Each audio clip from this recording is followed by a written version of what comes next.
Kejadian yang sempat viral dan menghebohkan dunia maya pada Senin 31 Agustus 2020 di depan Bank Unit BRI Jalan Diponegoro terkait tuduhan perebut suami orang oleh sejumlah netizen.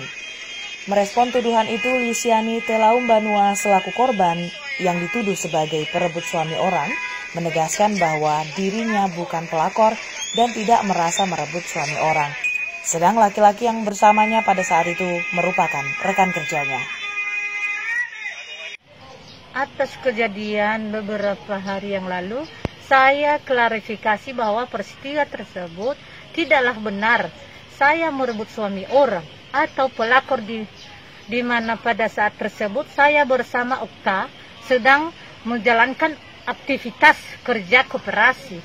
Saya mengingatkan kepada saudara-saudari yang telah memposting atau menyebar luas foto dan video kejadian tersebut untuk dihapus karena saya merasa dicemarkan nama baik.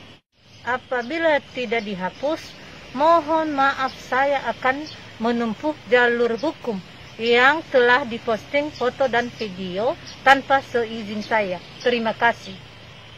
Saya jelaskan kepada seluruh rekan-rekan media bahwa saya atas nama Okta Sundraha, terjadinya kemarin itu beberapa informasi yang beredar di beberapa media sosial berupa foto ataupun video yang terjadi pada tanggal 31 beberapa hari yang lalu. Saya jelaskan bahwa itu yang dikatakan sebagai pelakor itu teman saya tersebut, itu saya jelaskan bahwa itu bukan pelakor. Nah, dengan demikian, saya minta kepada seluruh masyarakat dan saya menjelaskan bahwa kejadian tersebut tidak disengaja. Kebetulan saya punya kepentingan di beberapa instansi pemerintah dan hal demikian secara tiba-tiba keluarga saya ada di lokasi tersebut atau di tempat tersebut. Maka teman saya ini diduga bahwa sebagai pelakor ataupun ada spesial hubungan yang lain dengan pihak dari keluarga saya. Saya jelaskan bahwa teman saya itu bukan pelakor dan saya umumkan kepada pihak seluruh masyarakat supaya hal ini bisa dipahami dengan benar bahwa kejadian tersebut tidak disengaja. Dan saya meminta kepada seluruh masyarakat yang menggunakan akun media sosial bahwa video yang sudah beredar ataupun foto segera dihapus.